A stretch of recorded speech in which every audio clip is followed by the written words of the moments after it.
히브리서 10장 1절부터 10절까지입니다.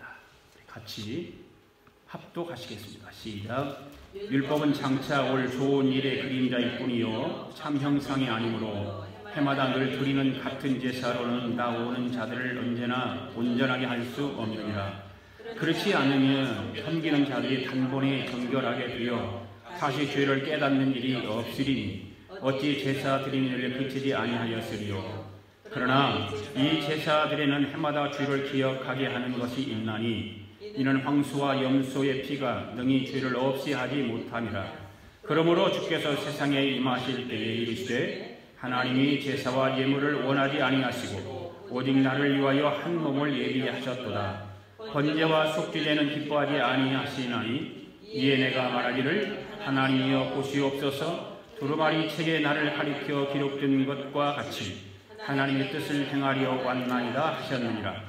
위에 말씀하시기를 주께서는 제사와 예물과 번제와 속죄제는 원하지 아니하고 기뻐하지도 아니하신다 하셨고 이는 다 율법을 따라 드리는 것이라.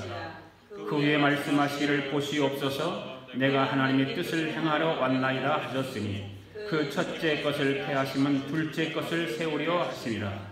이 뜻을 따라 예수 그리스도의 몸을 단번에 들이심으로 말미암아 우리가 거룩함을 얻었노라. 아멘. 앉으시면서 우리 함께 은혜 받읍시다. 감사합니다. 앉으시기 바랍니다. 우리가 주일마다 히브리서를 공부하고 강의를 하고 있는데 히브리서는 어떤 사람들에게 쓰여진 책입니까? 히브리 그리스도인들, 그리스도인들 유대인들에게, 예수를 믿는 유대인들에게 쓰여진 책인데 어떤 형태로 쓰여졌을까? 편지 형식으로 쓰여진 책입니다. 저자는 많은 견해들이 있지만 저는 저자는 하나님이시다 라고 그렇게 말씀을 드렸죠. 하나님이 저자시다. 어떤 분은 바울이 저자라고 하는 분들도 있고, 그런데 여러 전체를 이렇게 정황으로 보면 하나님이 쓰신 것이다 라고 결론을 저는 짓습니다. 그때 당시 히브리 그리스도인들이 많은 혼란 속에 빠져 있죠. 정치적으로는 로마 제국의 압박이 있었고 예수 믿는 것 때문에 그래서 먹고 사는 문제가 어려워집니다. 고통스럽습니다. 그리고 과거에 같이 살았던 유대인들은 이 히브리 그리스도인들에게 자꾸 회유를 하는 거죠. 너희들 예수 믿어봤자 별 볼 일 없지 않냐. 예수 믿고 잘된 게 너희들 보이냐. 고생만 하고 정치적으로 억압받고 이러지 않느냐. 그러니 다시 유대교로 돌아와라. 그런 회유들이 많이 있었죠. 그런 회유 가운데 히브리서 저자가 이 히브리 그리스도인들을 향해서 편지를 쓰는 거예요. 설교 형식의 띈 편지입니다. 그래서 그들이 과거에 생각했던 구약적인 생각들, 그들이 과거에 생각했던 믿었던 그런 아브라함 조상이라고 그랬고 모든 그 제사와 그런 과거의 것을 생각하고 자꾸 돌아가려고 하고 실질적으로 돌아가는 사람도 있었고, 그래서 그것이 아니다. 예수님이 너희들에게는 최고다. 너희들이 지금 예수 믿는 것이 바보가 아니고 잘못된 것이 아니다. 봐라, 내가 너희들에게 이렇게 이야기하는 걸 잘 들어봐라 그러면서 예수님하고 비교를 많이 하죠. 제사도 예수님하고 비교를 하고 대제사장이 성막에 들어가서 제사 드리는 것도 예수님하고 비교하면서 누가 우월하다라고 얘기를 하는 거예요? 예수님이 우월하다는 거예요. 예수님. 그 이야기를 끊임없이 하고 있는 거예요. 오늘도 그 이야기를 할 거고요. 지난번에도 그런 이야기를 했어요. 지난번에는 뭐예요? 언약의 피가 무엇이고 새 언약의 피가 무엇이냐. 그런 이야기를 했습니다. 첫 언약의 피는 무엇이라고 그랬나요? 바로 모세를 통해서 주어진 율법이 첫 언약이었다. 그래서 하나님의 율법으로 인간을 지켜야 할 하나님의 뜻을 알리시고 그 법을 지키는 생활을 통해서 생명을 주시겠다고 약속을 하시죠. 이 약속한 법이 첫 언약입니다. 그런데 이 언약에도 하나님께서는 피를 사용하셨다. 출애굽기나 레위기를 여러분들 읽어보시면 제사 제도를 보면 짐승의 피를 잡아서 제사를 드리죠. 짐승의 피를. 그래서 피 언약을 통해서 사용하시는 것입니다. 그래서 이제 죄인이 새로운 어떤 생명을 얻으려면 죄의 용서를 받아야 되는데 그 죄의 용서를 받기 위해서는 반드시 피 흘림이 있어야 했다는 거죠. 그래서 짐승을 잡아서 피 흘림을 하는 거예요. 그래서 하나님은 이스라엘 백성들에게 율법만 주신 것이 아니라 그 율법을 범했을 때에 용서받을 수 있는 길을 무엇을 통해서 열어주셨어요? 피 흘림을 통해서, 피 제사를 통해서 용서의 길을 열어주셨습니다. 왜 그랬을까요? 이 같은 죄인들로 하여금 이 하나님께로 돌아올 수 있는 새로운 길을 열어주시기 위해서 그런 제도를 하나님께서 만드신 것입니다. 이 일에 대해서 히브리서 9장 13절에서는 이렇게 말씀하고 있습니다. 같이 한번 읽어보겠습니다. 시작. 염소와 황소와 피와 및 암송아지의 죄로 부정한 자에게 뿌려 그 육체를 정결하게 하여 거룩하게 하거든. 이렇게 말씀하고 있어요. 그러므로 구약에서 하나님께 나아가는 데는 육체의 정결함을 얻어야 했는데 이는 무엇으로만 족해야 됐어요? 피를 통해서, 짐승의 피를 통해서만이 만족해야 했던 것입니다. 그러면 새 언약은 무엇일까? 새 언약은 무엇이었을까라고 하는 거예요. 여러분, 모형과 실체는 다릅니다. 짝퉁과 진품은 다른 듯이 모형과 실체 다른 것입니다. 모형은 그림자일 뿐인 것입니다. 모형과 그림자인 짐승의 피가 첫 언약의 피였다면 새 언약의 피는 모형과 그림자가 아닌 실체라는 거예요. 실체. 그 실체가 누구일까요? 바로 하나님의 어린 양 예수 그리스도께서 흘리신 피가 실체라는 거예요. 그 실체를 알리기 위해서 짐승의 피를 잡아 죄의 용서를 받게 해주신 거예요. 하나님께서. 그렇게 구약에서는 예수 그리스도를 증거하기 위해서 하나님께서 여러 가지 방법을 통해서 백성들에게, 히브리 사람들에게 그렇게 알려왔던 거예요. 그들이 기다리던 메시아가 어떤 사람이었을까? 그들이 그렇게 원하는 메시아라고 하는 사람을 그렇게 알렸는데 이스라엘 백성들, 유대인들은, 히브리 사람들은 그렇게 받아들이지 않았죠. 여러분, 예수님은 그림자로 오신 분이 아니죠. 그림자로 오신 분이 아니에요. 양이나 염소나 송아지와 동등한 자격으로 세상에 오신 분이 아니에요. 예수님은 하나님이 예비하신 온전한 속죄의 제물이시기 때문에 자기가 죽어서 그 피를 속죄의 제물로 누구에게 드려야 했어요? 하나님 아버지께 드려야 했던 거예요.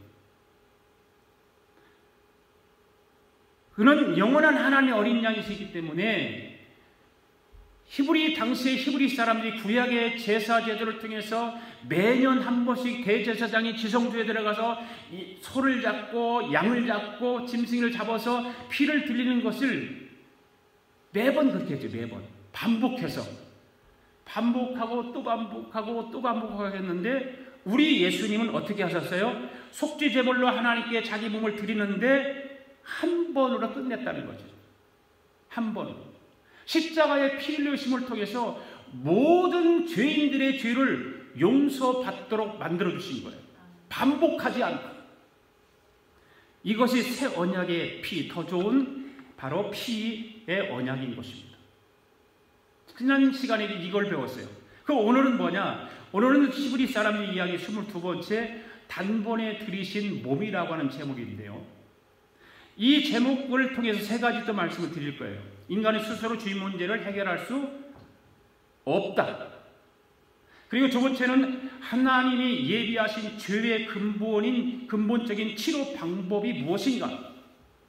그리고 세 번째는 실체를 알았다면 그림자는 과감하게 버려야 한다는 거예요.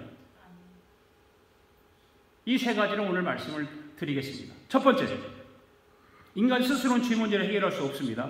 1절에서 4절 같이 읽습니다. 시작. 율법은 장차 올 좋은 일의 그림자일 뿐이요 참 형상이 아니므로 해마다 늘 드리는 같은 제사로는 나오는 자들을 언제나 온전하게 할 수 없느니라.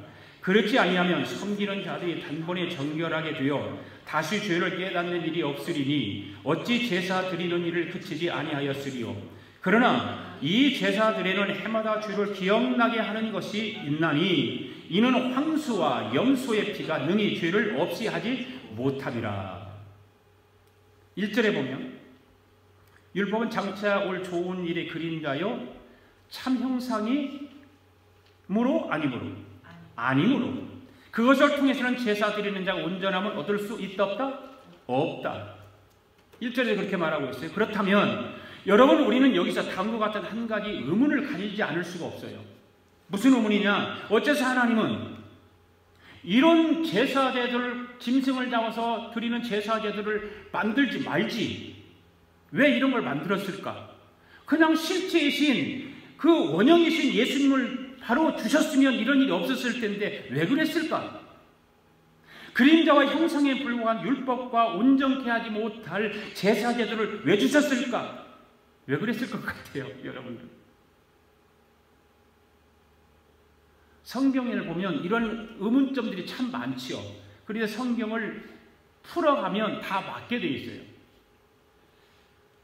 어째서 그랬을까? 이에 대해서 오늘 우리가 함부로 단정해서 말할 수는 없지만 하나님의 측량할 수 없는 지혜와 기쁨이 섭리 속에 있기 때문에 우리가 바로 알 수가 없어요. 그건 하나님의 섭리 소관이에요. 하나님의 일이세요. 그런데 성경을 통해서 우리가 추측해 볼 수는 있어요.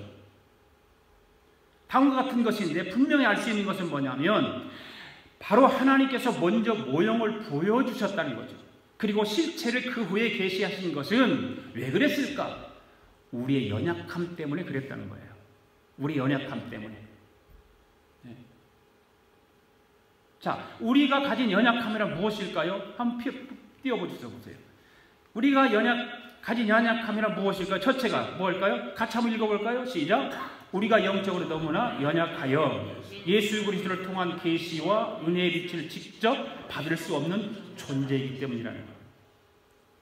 그 이유는 인류의 첫 조상인 아담의 범죄의 결과로 인한 거예요.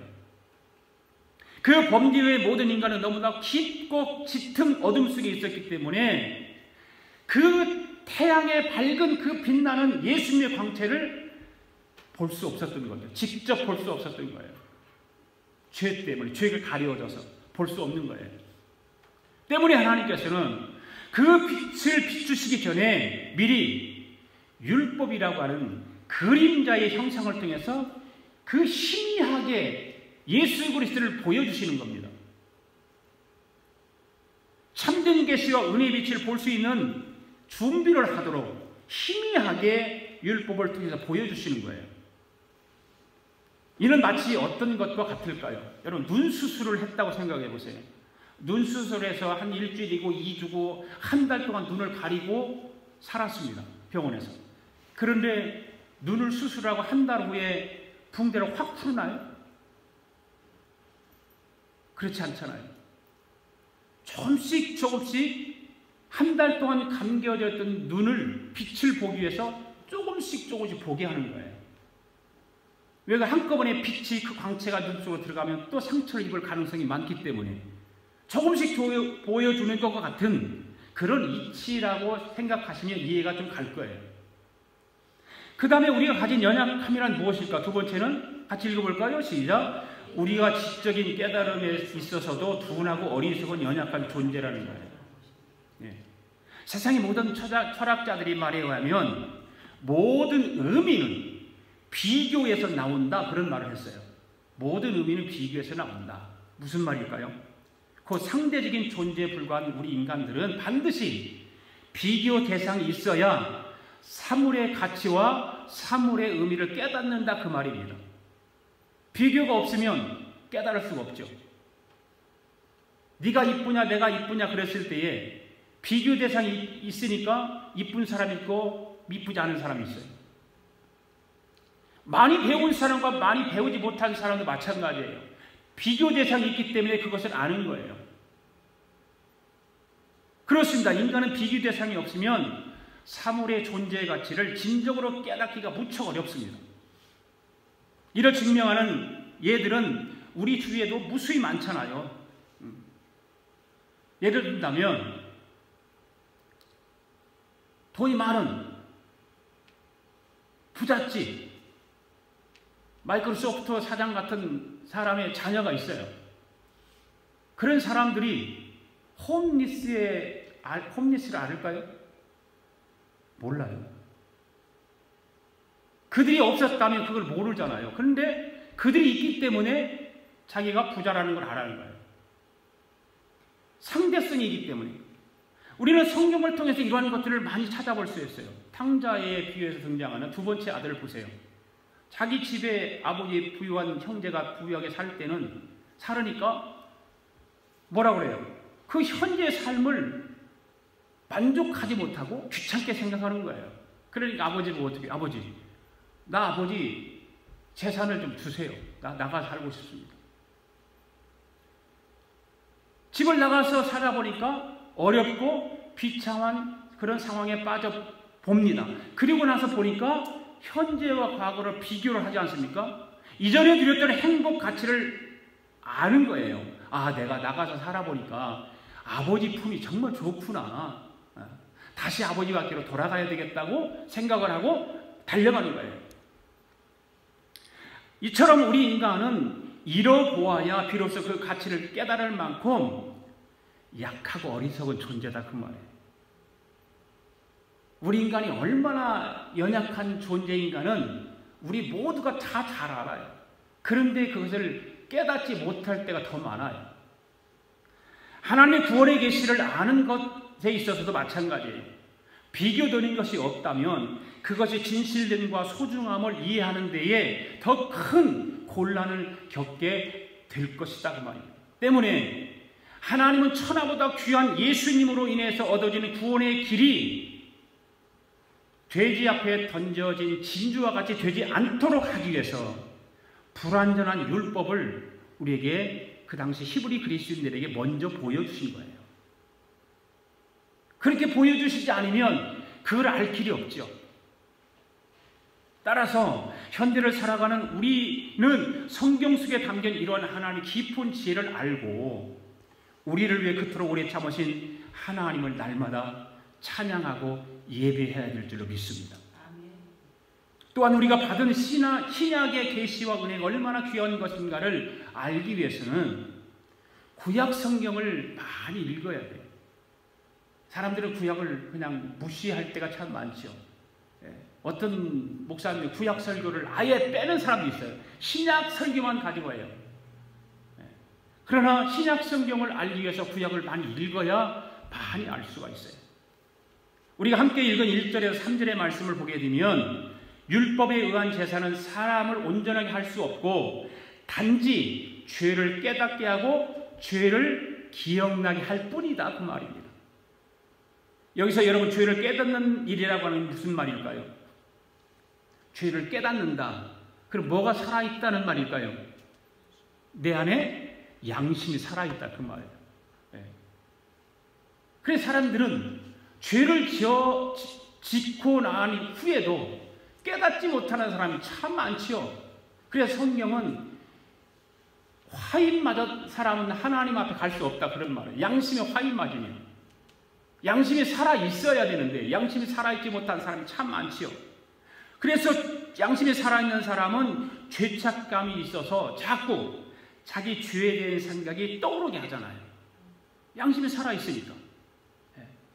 죄 자체가 제거되지 않으면 그 죄가 내 속에 남아있어서 끊임없는 고통과 끊임없는 괴로움을 나에게 준다는 거예요. 그렇잖아요, 여러분들? 죄를 짓고 나면 불안하잖아요. 괴로운 거예요. 고통스러운 거예요. 그 이유는 이미 누차 언급된 것처럼 구약의 제사는 짐승의 피로 드려진 불완전한 제사였기 때문이다 라고 하는 것입니다.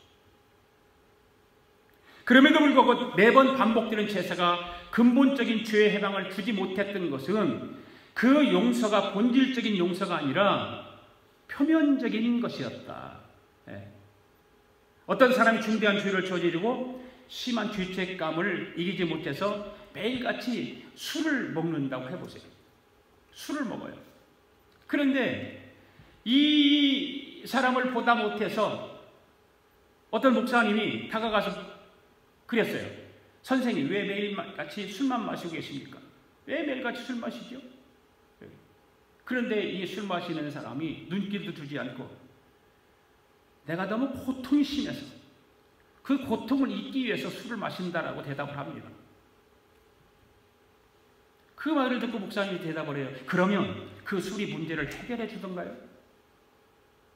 그 술이 고통을 해결해 주던가요? 라고 다시 반복해서 묻습니다. 그러자 이 술을 먹는 이 사람이 화를 벌컥 내면서 아니, 술이 문제를 해결해 주면 왜 매일 내가 술을 마시겠습니까? 그거 참 답답한 양반이네라고 하더라는 거예요. 그러니까 술을 마시는 사람도 고통을 잊기 위해서 술을 마시고 괴로움을 잊기 위해서 술을 마시지만 실질적으로 보면 그거 모른다는 거예요.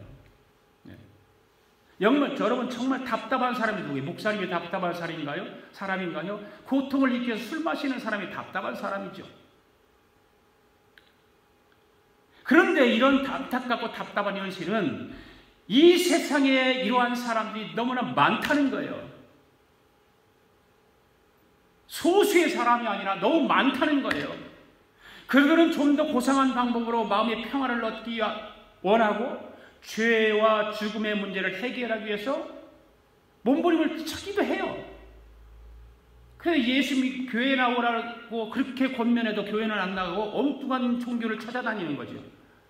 어떤 사람은 유교에 빠져서 거기 심취해 있고, 어떤 사람은 불교에 빠져서 심취해 있고, 어떤 사람은 무속에 빠져서 심취해 있고, 어떤 사람은 그것을 안 보니까 마약을 또 접해서 마약 중독자가 되어가지고 온갖 다 동원을 해봅니다. 극단적인 방법까지 써봅니다.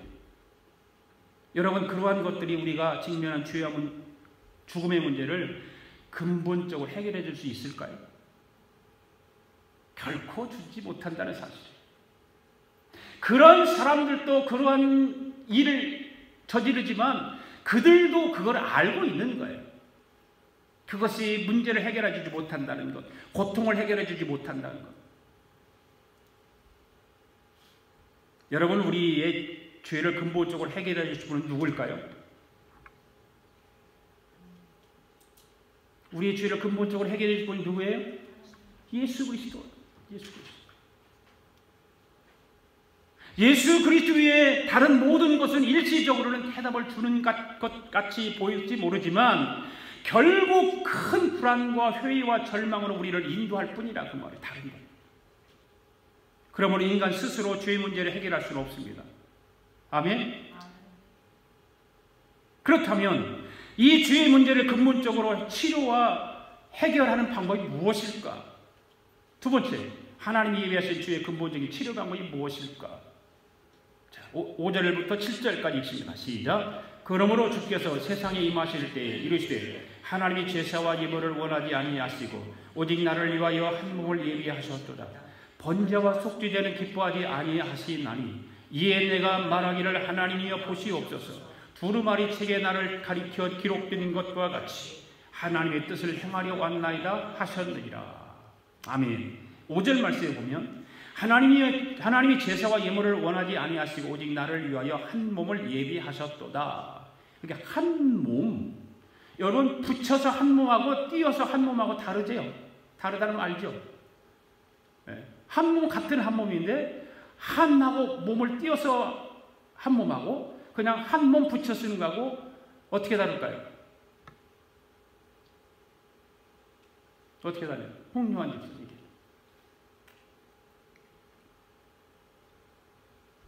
모르죠? 한 몸은 하나의 몸이고 네. 한 몸은 여러 개가 합쳐지는 그런 거고. 그러니까 한 몸은 여기서 말하는 것은 한 사람을 얘기하는 거예요. 한 사람. 한 몸은 한 사람이에요. 한 몸, 띄었을 한 몸. 그러니까 여기서 한 몸이라는 것은 성육신하여 이 땅에 오신 예수 그리스도를 말하는 것입니다. 할렐루야. 예. 따라서 앞에 4절과 연결되어 언급된 본절의 의미는 바로 황소와 염소의 피가 능히 죄를 없이 하지 못함으로 하나님께서 예수 그리스도의 몸을 예비하셨다 그 말입니다. 그렇다면 이처럼 하나님께서 우리 주를 위하여 예비하신 예수 그리스도는 어떤 분이실까요? 파워포인트 한번 보세요. 성경 좀 몇 절 한번 읽어보세요. 예수 그리스도는 어떤 분이실까? 히브리서 7장 20절 시작. 이러한 대제사장은 우리에게 합당하니 거룩하고 악이 없고 더러움이 없고 주인에게 떠나고 계시고 하늘보다 높이 되시니라. 골로새서 1장 15절. 그는 보이지 아니하는 하나님의 형상이요 모든 피조물보다 먼저 나시니. 요한복음 1장 29절. 이튿날 요한이 예수님께서 자기에게 나오심을 보고 이르되 보라 세상 죄를 지고 가는 하나님의 어린 양이로다. 할렐루야. 여러분, 하나님께서 우리 주를 위해서 예비하신 예수 그리스도에 대해서 세 절만 읽었지만 신약 성경이나 구약 성경을 통해서 보면 이 예수 그리스도에 대해서 엄청나게 많은 말씀을 하셨어요. 예수 그리스도께서 기꺼이 자신을 몸을 들여 하나님과 우리를 화목케 하는 화목 제물이 되셨을 때에 대제사장이 들어간 지성소의 휘장이 어떻게 됐어요? 위에서 아래로 두 갈래로 쫙 찢어졌잖아요. 둘로 이렇게 찢어짐으로 인해서 하나님과 우리 사이에 가로막혔던 그 장벽이, 죄의 장벽이 완전히 무너진 거예요. 할렐루야. 그리고 7절에 보면 두루마리 책에 나를 가리켜 기록한 것과 같이 하나님의 뜻을 행하려 왔나이다. 이 두루마리 책에 기록된 나가 누굴까요? 예수님이세요. 예수님. 이 말씀은 앞에서 5절, 6절과 함께 구약 시편 40편 6절, 8절을 말씀을 인용한 말씀이라고 하는 거예요. 자, 구약 시편 40편 6절, 7절, 8절 읽습니다. 시작. 주께서 내 귀를 통하여 내게 들려주시기를 제사와 예물을 기뻐하지 아니하시며 번제와 속죄제를 요구하지 아니하신다 하신지라. 그때에 내가 말하기를 내가 왔나이다. 나를 가리켜 기록한 것이 두루마리 책이니이다. 나의 하나님이여 내가 주의 뜻을 행하기를 즐기오니 주의 법이 나 위에 신증이 있나이다 하였나이다. 여러분 시편 40편에 있는 말씀이고 시편 40편은 누가 쓴 책에? 다윗이 썼죠. 다윗이. 시편 40편 다윗이 쓴 책이에요. 그게 다윗이 쓴 책인데 지금 읽어봤어요? 그러면 7절에서 그때 내가 말하기를 내가 왔나요? 나를 가리켜 거룩한 것이 두루마리 책이다. 이 누구예요? 다윗이 쓴 책이거든요. 누구를 얘기하는 거예요? 지금 자기를 얘기하는 것 같잖아요. 그렇죠? 자기가 아니라는 거예요. 예수 그리스도를 얘기하는 거예요. 이미 구약 성경에서 다윗은 예수님을 보았다는 거예요. 예수님을 보았어요. 그 얘기를 하는 거예요. 여러분 시편의 말씀을 잘 보시면 히브리서 기자가 인용한 부분이 어디서부터 인용했어요? 위에다가는 히브리서 말씀을 한 절 올려놓고 7절 말씀, 아래에서는 구약 성경의 시편 40편의 말씀을 올려놨어요. 7절과 7절, 시편 40편 7절과 히브리서 10장 7절 말씀과 동일시하죠. 인용했다는 것이 확 드러났어요. 그런데 시편에 나오는 그 다윗의 그 기록한 내용의 말씀은 기도로 나오지만 이미 구약에서도 이러한 제사제도와 번제를 통해서는 다윗이 볼 때에 불완전하다고 하는 것을 알았다는 거예요. 그래서 예수 그리스도를 이야기하는 거예요. 다윗이. 그냥 여러분 히브리서만 읽었더라, 아니 그 시편 40분만 읽었더라면 이 내용을 몰랐을 거예요. 그런데 오늘 본문 히브리서 10장의 말씀을 읽으면서 히브리서 40편의 말씀을 인용했다는 것을 분명하게 우리는 알 수가 있어요. 그래서 구약적인 제사 율법을 폐하시고 새로운 은혜의 법을 세우시는 메시아에 대한 계시를 통해서 다윗이 이미 예언한 말씀이에요. 다윗은 이미 영으로, 기도 가운데 영으로 예수 그리스도를 본 거예요. 우리가 지금까지 계속해서 다루었던 것이지만 구약의 사람들도 제사를 반복해서 드리면서 그 제사와 제물이 영원히 자신들의 죄 문제를 해결할 수 없었다는 사실을 알았다 몰랐다? 알았어요. 이미 구약의 사람들도 자기들이 드린 제사를 통해 영원히 이건 해결할 수 없다는 것을 알고 있었다는 거죠. 이것을 최초로 깨닫고 공개적으로 말한 사람이 바로 다윗이에요. 다윗. 그런데 여러분, 다윗이 그러한 것을 깨닫기까지 자신이 주위에 어떠한 환경들이 조성되어 있었기에 이런 중요한 길을 깨닫게 되었을까? 어떻게 그렇게 깨달았을까? 궁금하지 않으세요, 여러분들? 성경을 한번 또 찾아요. 시편 51편. 같이 읽습니다. 15절, 16절, 17절 시작. 주여 내 입술을 열어주소서. 내 입이 주를 찬송하여 전파하리이다.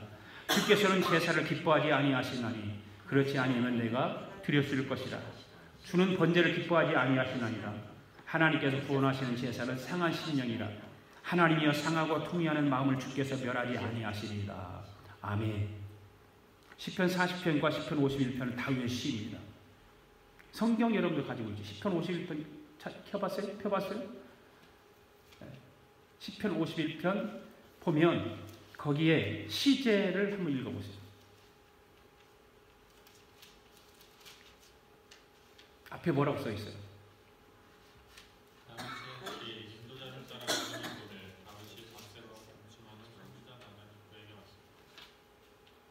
여기서 오마이갓 이러는 거예요. 그죠? 여러분들 보세요.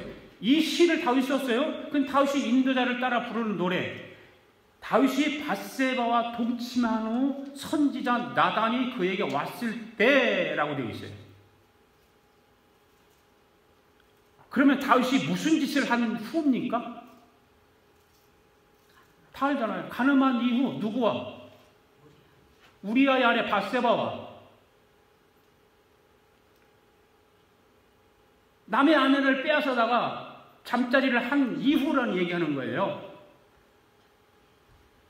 오늘 히브리서에서 인용한 이 히브리 그리스도인들에게, 아니 오늘 살아가는 현대 그리스도인들에게, 저와 여러분들에게 너무나도 중요한 말씀이기 때문에 히브리 그리스도인들과 오늘 현대 그리스도인들에게 들려주고자 하는 말씀. 잘 들으세요. 다윗이 그렇게 죄를 지었어요. 그런데 나단 선지자가 갑자기 찾아왔어요. 왕이요, 오늘 왕에게 내가 할 말이 있어서 왔습니다. 그래, 무엇인고 한번 해보게. 허락을 했어요. 왕이요, 어느 마을에 부자가 살았어요. 그 부자는 짐승도 많고 가진 것도 많고 참 많이 가진 사람이에요. 부자예요. 그래서 그런데 그 이웃에 가난한 농부가 살았어요. 근데 이 가난한 농부는 너무 가난하니까 양이 한 마리밖에 없었어요. 그 양을 얼마나 애지중지하게 딸같이 그렇게 키웠던 양이었어요. 그런데 왕이요, 이 부잣집에 어떤 손님이 한 사람 찾아왔는데 이 손님을 우리가 뭐라고 부르냐면 죄라고 불러요. 이 부자는 누굴까요? 다윗을 얘기하는 거예요. 지금요. 누가요?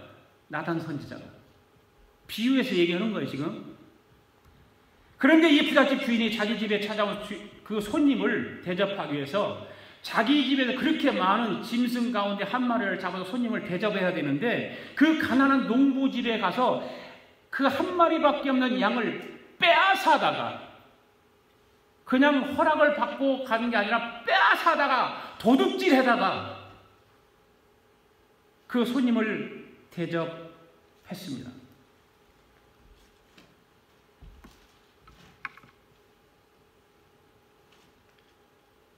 왕께서는 이 사람을 어떻게 했으면 좋겠습니까?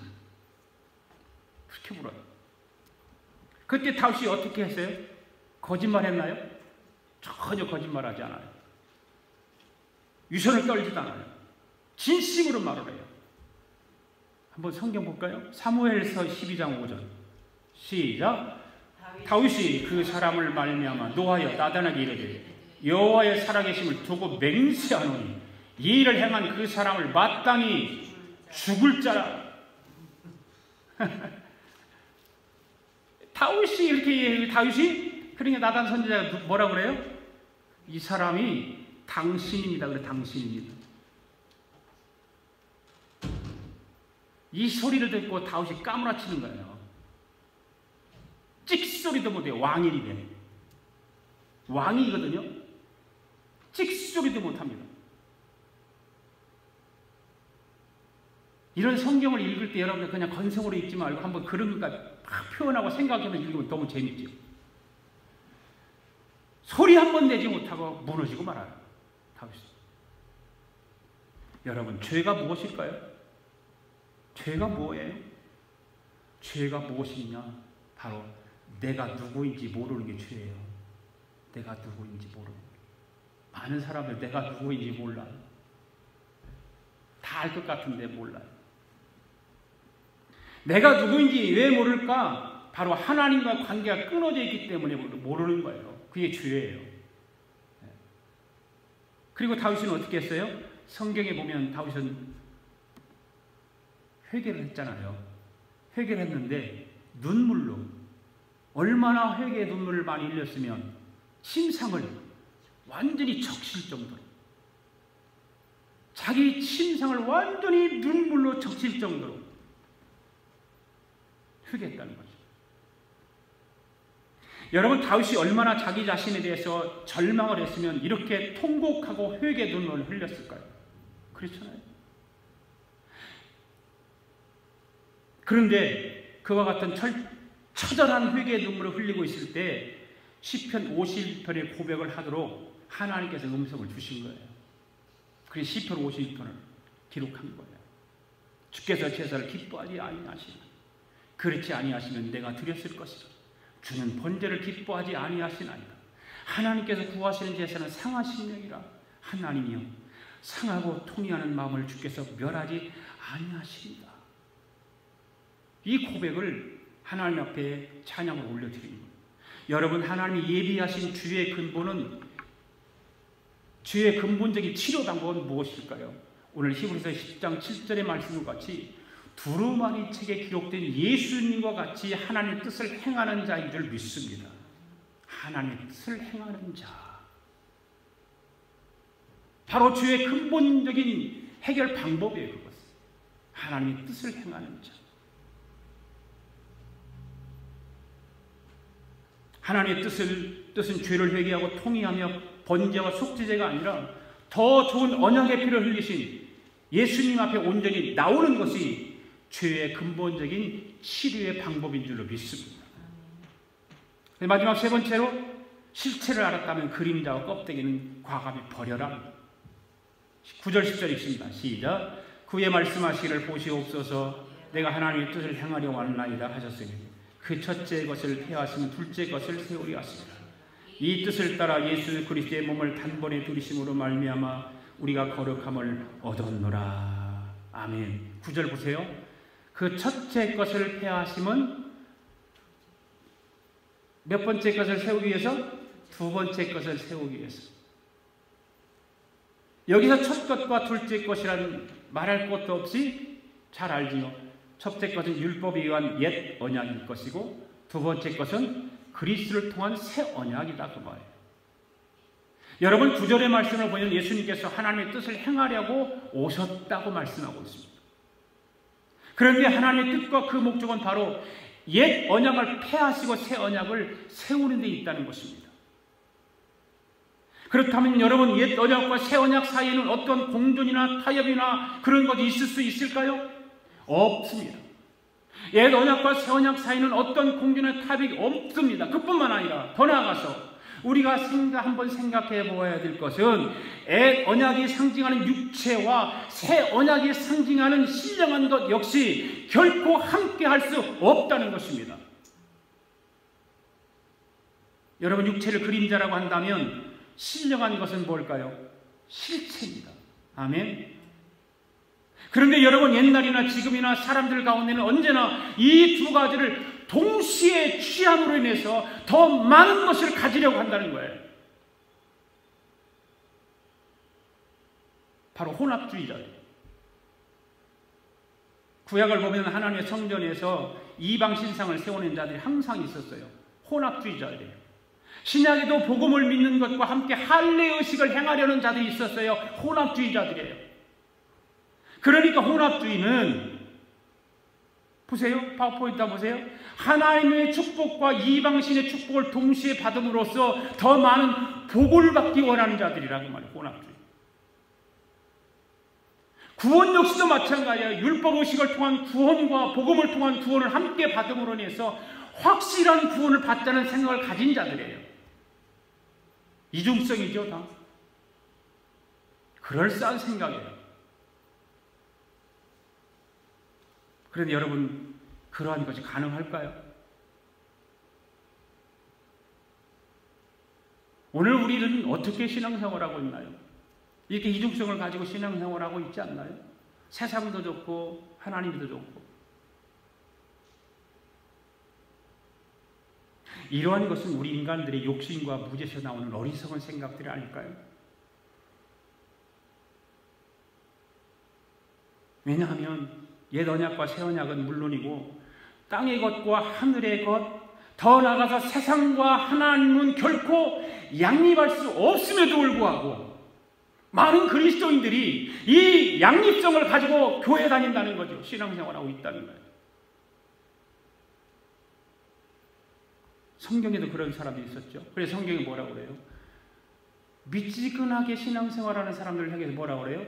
차든지 뜨겁든지 하라 그렇게 권면하고 있지 않습니까? 롯의 아내 같은 경우에도 마찬가지예요. 옛 것을 그리워하다가 뒤를 돌아보면서 뭐가 됐어요? 소금기둥이 됐어요. 이스라엘 백성들 보세요. 옛 것을 그리워하다가 원망하고 불평하기도 하지 않습니까? 그들은 하나님을 섬기고 하나님 말씀에 순종해야 되고 하나님의 법도를 따라 살아가야 되는 사람인데도 불구하고 원망하는 거예요. 옛 것을 그리워요. 자기들이 노예 생활했던 그 애굽 땅을 그리워하는 것입니다. 그게 뭐가 좋다고? 그래, 인간이 그런 거죠. 우리 인간은 그래서 약한 거예요. 자꾸 지금 현실 내가 교회 다니고 예수 믿음에도 불구하고 조금 부족하고 연약하고 괴로움이 있으면 옛 것을 그리워하게 돼 있어요. 그것이 뭘까요? 바로 인간은 어리석다.